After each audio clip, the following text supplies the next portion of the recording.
मी जाता जाता पुन्हा मुख्यमंत्री आणि उपमुख्यमंत्र्यांच्या साक्षीने सांगतो की आम्ही आमच्या बहिणींचं रक्षण करूच करू, परंतु त्यांना योग्य पद्धतीनं जे काही रक्षाबंधनाची ओवाळणी ही पण टाकत राहू, पुढं भाऊबीजेची पण ओवाळणी त्या ठिकाणी टाकत राहू।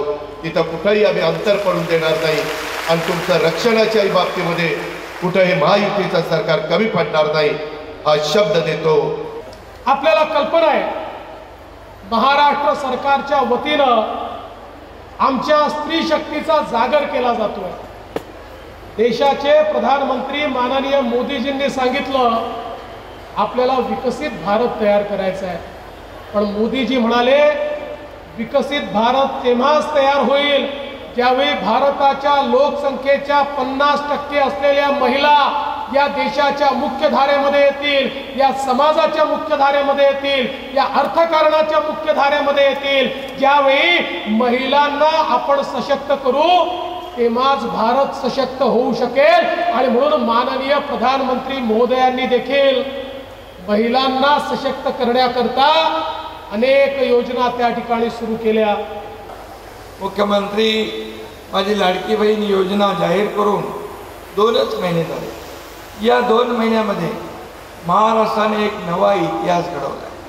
खऱ्या अर्थाने महायुतीचे सरकार स्थापन होण्यापूर्वी सरकारी काम आणि 6 महिने थांब असा प्रकार होता। लोक कंटाळून लाभ सोडून द्यायचे, पण एवढी मोठी क्रांतिकारी योजना जाहीर झाल्यानंतर 2 महिन्यामध्ये महायुती सरकारने या ठिकाणी जे काही लोकांना हवंय ते देण्याचा प्रयत्न केला आहे। आज माझ्या समोर नुसत्या माता भगिनी नाही आहे, तर तुमच्या रूपानं ही स्त्री विराट स्त्री शक्ती उभी आहे आणि त्याच्या पाठीशी या माता भगिनी स्त्री शक्ती आदी शक्ती असते। त्याला कोणाची भीती असते की अत्यंत कमी वेळेमध्ये या योजनेची आपण अंमलबजावणी कशी केली।